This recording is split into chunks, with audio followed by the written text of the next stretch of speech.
as I was saying, one thing the military taught me was when I was in the Marines, the police y'all don't be a snitch. But actually, in school, taught me not to be a snitch because you get your butt knocked out. Don't be a snitch. But I believe some things have to be told. I really do. Like in that case, you had to go to somebody. Hey, people gonna come to you. What you think we should do? What you think we should do now? You know, I like Vadi Bakum. Vodi Bakum. I like him. I like how he preached. I mean, he was a real true man of God. I ain't gonna say he was the best man, and I ain't gonna say he's in heaven now. I ain't gonna say none of that, because I don't know. But I disagree with him on a lot of things. Like he was like, I don't divorce people at my church. You don't? Why? The Bible said it's allowed. Why wouldn't you divorce? It's gonna fall on them for wanting it, not you. You see, I don't understand people want to be judge, jury, and executioner, but when it comes down to, should I divorce these people or not? I'm going to make them stay married and stay miserable. I know what the Lord said. He said, because of the hardness of your heart, Moses suffered you to get a certificate of divorcement. So if Moses was allowed to do it, why can't we? I know fornication is the only reason to divorce. Yes, you can try to fight somebody all day, tooth and nail. Stay together, don't do this. Yes, as a pastor, you're supposed to do that. But when it comes down to it, it's up to them. It's going to fall on their head. All you got to do is tell them what the word says. But don't make yourself the final judge in that matter. And then a few months later, someone of them found killed or dead. One thing about it, some people do be cheating, they just don't tell the truth. As a pastor, break that junk up. If it's meant for them to come back together, it'll happen. You see, that's how I look at things. That's how God looks at things. Make a judgment call. Like I said, the Bible said, he said he hates divorce. I hate divorce. I've been divorced before. And separated right now. Think I love it? But what can you do? You ain't going nowhere. You know what? Come on, man. Come on, pastors. Y'all scared. I'm not scared anymore.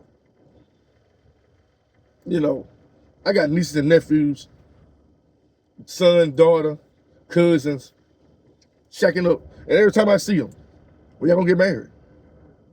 Never. Or it's not never, it's always an excuse.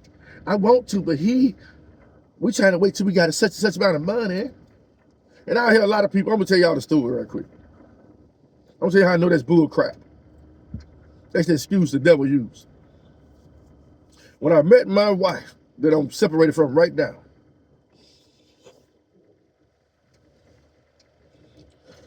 God put in mind to marry her. She's like, marry her. I'm like, what? I just met her. And married her. All right, probably about 2 weeks after dating, I proposed to her. I proposed to her at my cousin's house. And everybody was like, oh, no. And you know how it is. And I remember it was a man and a woman there. They said, we've been planning our marriage for 3 years. You just wait for, I got my dress, he got his suit, we just waiting until things get right. They're like, y'all got any plans, man? You need somebody to be over your wedding. They should tell my wife, you need somebody to be over there, somebody to help you get in order, and all this stuff right here. I'm telling you how this played out. I was like, we ain't worried about that. And then we're getting, my wife, we were close to the day, she's like, what we gonna do? Like, she said, look, I set the date. All God tell me to do is set the date. He's like, when y'all gonna be married? May 18th, her birthday. I said, May 18th, we're gonna be married. A year. I met her. We set the wedding for her birthday. So months trickling down. We ain't did nothing. We made no plan. I'm going to work. She at home. We ain't made no plan. We did nothing. Wife like, what we gonna do? We go around this paper. Y'all know what y'all gonna do? Y'all got the colors. Y'all know y'all have it. No, nothing. What you gonna do? God got it. That's what I leaned on. I said, God's got this. All God told me to do is set a date. That's it. Come down in about 3 months. Nothing planned. What y'all gonna do? I don't know. God's got this. So probably about a month before time for us to get married, it's the wire time. My wife, we was going to the argument thing. She was talking with some people at the church we was going to at the time. And y'all would get married, we could have a marriage here for free. And then the pastor got into it. We wouldn't even remember this church. The pastor was like, hey, you got to go get your marriage license certificate. So we paid for that. And we'll take care of everything else. Everything fell in place. She got a dress. I got an outfit. We had the gathering at the church. And we was made to be married. I know you would say, well, why are you not married today? But I'm tell you something. You think the devil would put it in your heart to marry somebody? Come on, y'all. Y'all got to use some common sense here. The devil don't want you to be married. He don't. So I know it was God that told me to marry her. And my wife asked, why did you marry me? Because God said so. Were you in love with me? Not really. I'm just being real. What love got to do with it? Mm-hmm. What's love got to do? Got to do with it. When Adam and Eve was made, there wasn't no love there. It was just, hey, y'all together. Make it work.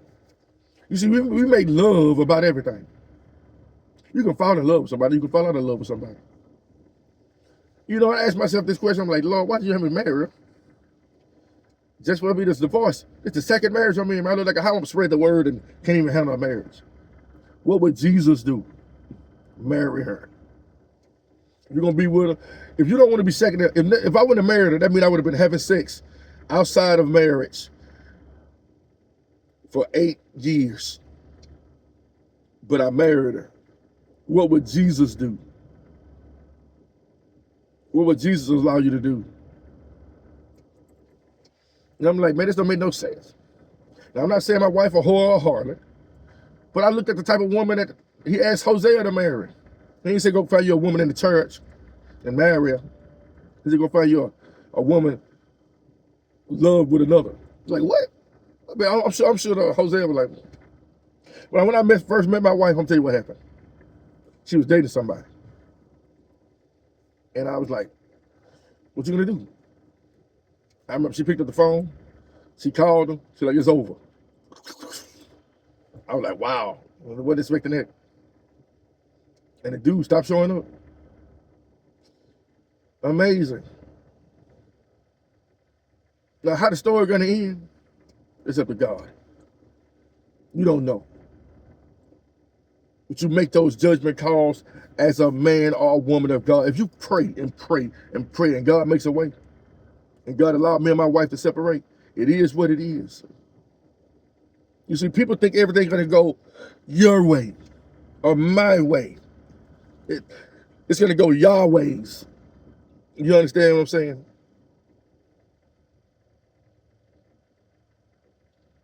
You can take matters in your own hands.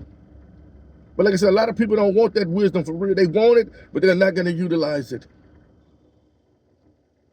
What's the use of being wise if you're not going to use that wisdom? You know, a pastor, you know, in a church, a building for real, there shouldn't be nobody at your church going to the law about anything. You know that? Shouldn't be going to the law about anything unless you decide. Be like, hey man, y'all might well divorce. You got to go to the law. You got to do it the right way. As long as the law of the land lines up with the law of God.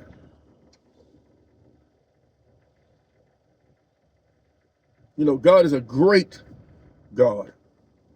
Awesome. You remember that song, boy? It got me through boot camp. Our God is an awesome God, He reigns. That's one of my favorite songs, boy. That got me through boot camp. 6 months of it.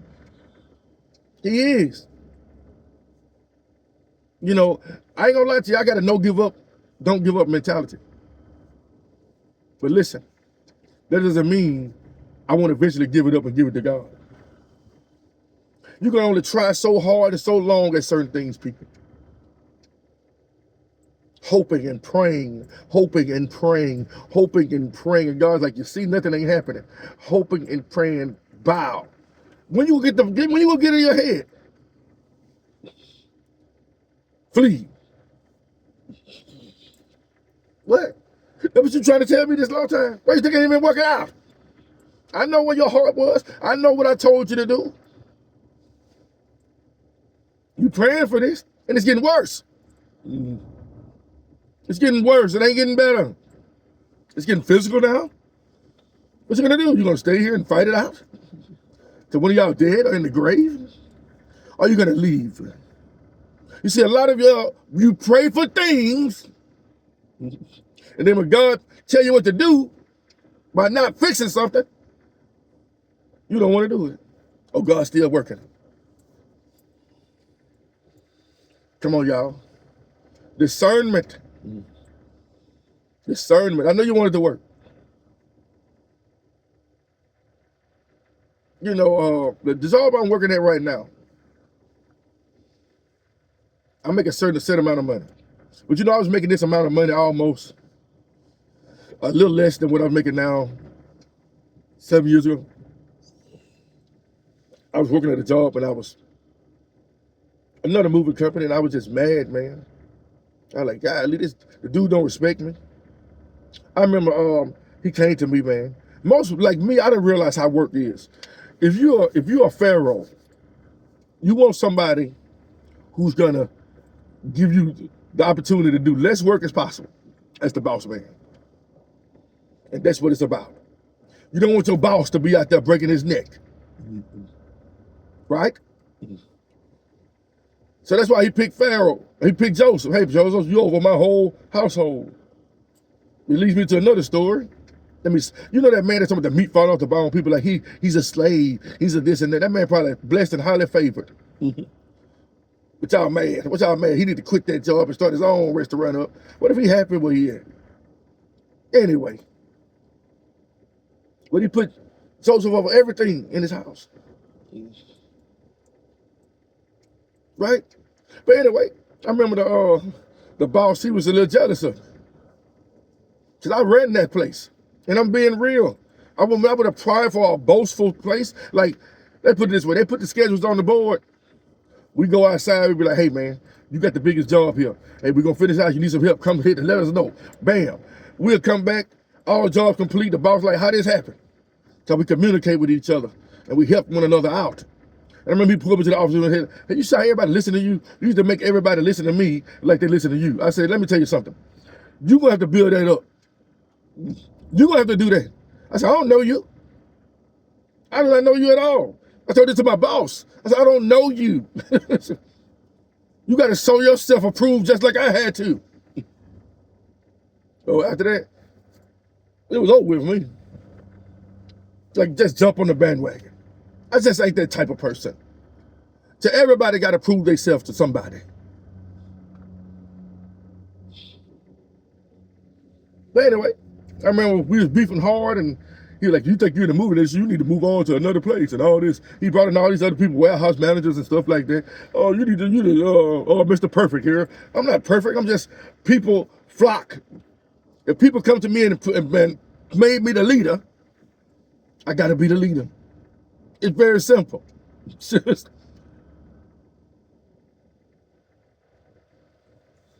Anyway, we had a morning meeting. I was outside praying, crying, praying, tears coming to my eyes. Lord, what do you want me to do? I got you. So I went in there. And like, I know some of y'all feel like y'all getting the short end of the stick. I said, I am getting the short end of the stick. And I quit. He was like, well, if you think you can lead today, I was like, well, I'm out of here. Bam. I left. But I had talked to my job that I'm at right now weeks before. But he told me to leave. You know that job fell to hell after I left. It ain't about me. I left 2 jobs like that, they fell to hell after I left. It ain't about me. But you ain't understanding what I'm saying. Y'all better accept what y'all are. Build up, pluck down, Ezekiel. You don't think some of y'all are designed to do that? How they treat you going to determine their judgment. Because you work for God. But you got to stay at it. You see, a lot of y'all don't want that authority. Y'all don't want that power. I don't want it either. But it is what it is. He gave it to me. I'm no millionaire, nothing like that. But I have authority. And you got authority. But I'm telling you, man, in order for you to rise, listen closely. Some people got to fall. And sometimes in order for you to move, you got to fall. You got to go through some hardships with pains. You got to see some things. You know, I hate when pastors get up there. Me and my wife been married for a long time. And we ain't never been through nothing great. Glory be to God. But the average person in this world are going to be like the two harlots. Babies out of wedlock. How can you relate to them? Are you going to be like Solomon? He'll be like, you whores anyway. Throw them in jail. I told you I don't know what I'm going to talk about most of the time. I don't, people. I said go with the flow. I just knew continue from where you were and read a psalm. That's all I knew. How does that relate? One thing y'all need to understand. When God puts you in power, or puts you in authority, everybody, you get looking at your back. And some people want to stab it. Because why you? Why you? Why not me? Hatred and jealousy and all that's going to rise up. You know, God is looking for people after his own heart. You got people who do things because they're selfish. You got some people that do things because they actually want to help people out. But God knows the heart. You know, I've always been before I even found God, I realized at work, even when I was in the Marine Corps, I've always been somebody that stands for right and not wrong. I don't give a damn what your rank was in the military. You treat people with respect. I done watched too many Marines get promoted and act like they went from here to there and head get bigger than all our doors. So they just jumped in the air. They probably get stuck. Old joke there. And I watch people do it in the real world too. But as I was saying, the military like to police their own. Though. Because the last thing you wanted was things to reach the higher ups. I was hearing about a guy that got fired from a job not too long ago. They was like doing a little horse playing. One was 19, the other one was older. The 19-year-old got a little butt hurt. He called HR. He get the man fired. I'm gonna be like you. I'm gonna tell you right straight up, people. It couldn't have been me. I would have whooped this. Anyway, I'm just saying. That's how some people are. They're cowards. Went straight to HR. He ain't had no broke arm, no nothing. Just a little horse playing.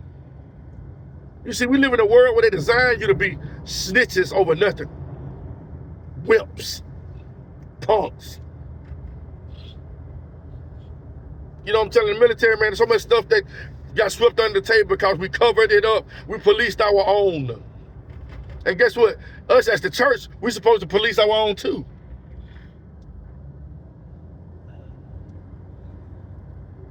But then we get a president in power that are designed to police us, and y'all hate it. What's wrong with y'all? If I was the president, you ain't. You know why? Because you wouldn't even be able to do the things that Donald Trump do. You're too cowardly. You're too busy trying to be a people pleaser. Do I feel bad about the woman getting hit by a car? I mean, getting shot after trying to hit somebody with a car? Yes, I do feel bad. First of all, she interfered with a federal business. And what, she's a civilian. Stay in a civilian. Y'all better listen to me. I'm proud military. We're designed to blow your brains out. You surround a bunch of Marines acting stupid, or federal agents, or anybody else, be prepared to get your head blown off. You messing with soldiers. We ain't civilians now. Yes, we are trained in the art to kill and how to be patient. One thing you'll know about the Marines and different army members, we ain't like the police that shoot everybody for no reason. You gotta have a reason. And that was a reason. You're interfering. Y'all can get mad all y'all want, but if you've never been in the military, you wouldn't even know. You would have joined. You would have joined, but you didn't, you coward. You would have joined. Get in the military, get in the Marine Corps face for too long. A Marine face too long. Watch what happened to you. I'm just being real with you. Watch what happened to you. You get in the Navy person face too long. Watch what happened, you get in the Air Force person face too long. I ain't gotta listen to you. You don't. Buck stroke to the face. Hit the ground. Go get her teeth fixed. You heard what I said? You see, a lot of y'all want the position, but y'all cowards. Y'all ain't gonna make the tough decisions. You see, her dying need to set an example for the rest of y'all cowards out there. You get mad at me all you want. I don't care. What you gonna do?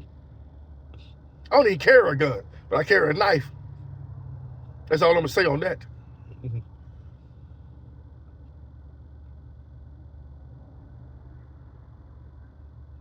You see, there have been many times in the Bible when God was like, close my borders. God didn't want everybody to come into his children of Israel's household. He said if they come in, they got to be like us. And they ain't like us. They're bringing in the worship of Mother Teresa over here. They're not like us. They're bringing in Hinduism over here. They're not like us. Yoga, they're not like us. Muslim, they're not like us. But the thing is, a lot of y'all agree with it because y'all like them. One nation under God. Why is Trump all of a sudden a man of God? Because he was anointed to do exactly what he's doing. And pastors, y'all so stupid that y'all preach otherwise. You know from the Bible that it's God who puts man in power. Why you don't preach it though? Trump shouldn't be there. You going against the Bible. Your ass shouldn't be there, pastor. Oh, what you expecting? They know this. You know why they do it? Because black people love to see a pastor down a white man. And we know Trump is an equal opportunity type of man. It help blacks, whites, and other different races too. He probably says some racial remarks. I have too, cracker. You mad at me? Nigga. I done said nigga before too. I done said some things, wetbacks too. I was in the military. We used to all kind of say all kind of stuff about each other and then go kill each other, kill people. Not me personally. I didn't have to kill anybody. And I worked in infantry. They killed a lot of folks. Killed a lot of Muslims for our country. It is what it is. You know, I don't know what y'all people want. It don't matter what Donald Trump do. Y'all got an issue with it. But I'm saying y'all are of the world though. You think it's coincidence that a man, this is the first time in history that a man lost the presidency for 4 years and then come back and get right back in there. You don't think that was God?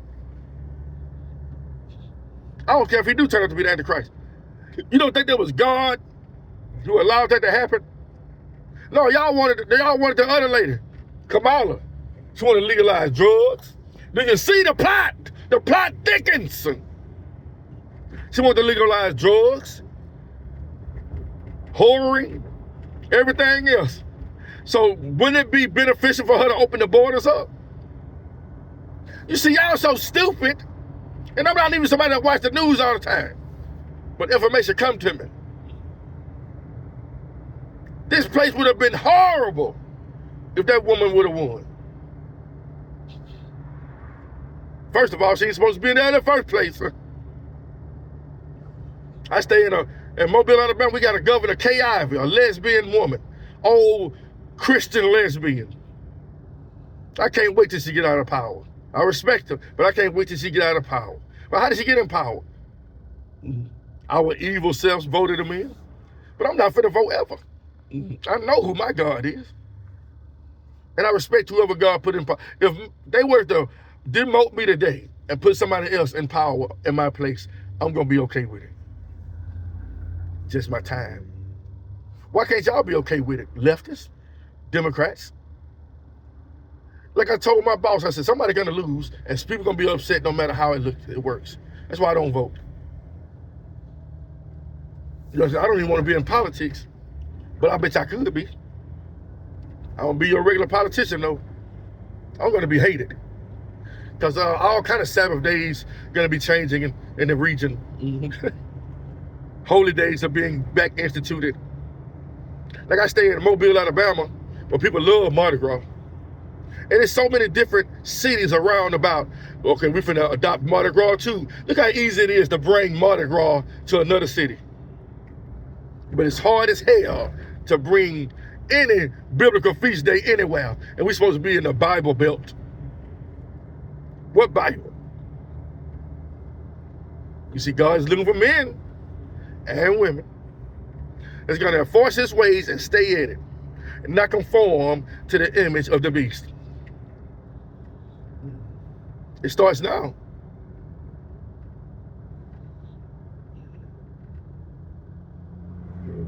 You know, if you haven't given your life over to Christ, I advise you to do so this Monday morning. Let God start making change in your heart. You don't want to be the lightweight, cowardly lion. You want to be a man of God. Not a man of God wearing a dress. Not a man of God saying you need to be embracing your feminine side. There's no such thing as a feminine side for a man. Just lions in the jungle. You need to embrace your feminine side. No, a man needs to be a man always.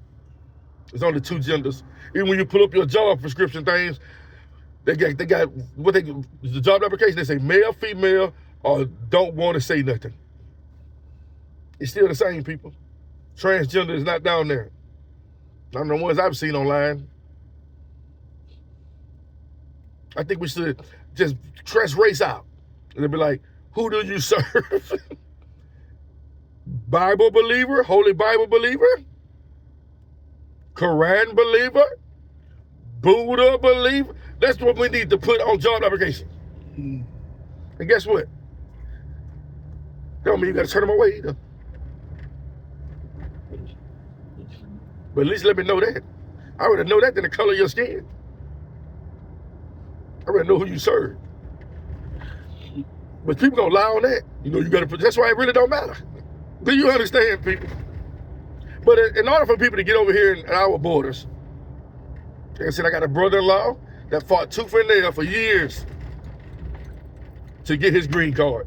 And I believe every other citizen should do the same. So it's up to y'all, people. Some of these people got to go. Crime has went up since a lot of people came in here. It is what it is. You know, I didn't know how bad New Orleans was till Katrina hit. And then a lot of people from New Orleans came and started robbing, setting the clubs down in Mobile, Alabama. Holding people at gunpoint. Give me all your jewels, your dough, and everything. You guess what else Mobile is? Here you go. I didn't know it was that bad. Good Lord have mercy. You know.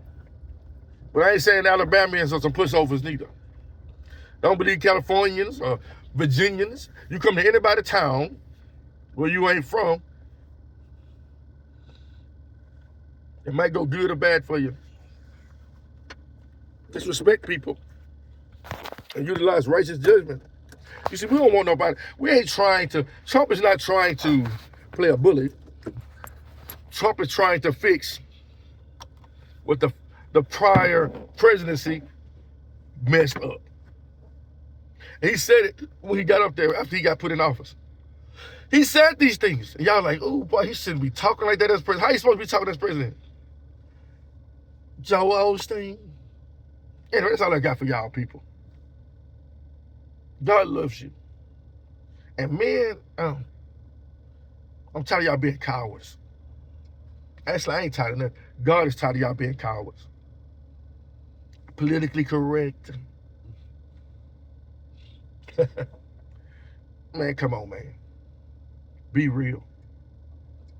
If you need prayer, ask for it. I need prayer all the time. Pray for me. You ain't got to tell me. You got to post it down there. Just pray for me. You need prayer? Just say it. Somebody gonna see it and they gonna pray for you. The right way. Have a blessed day.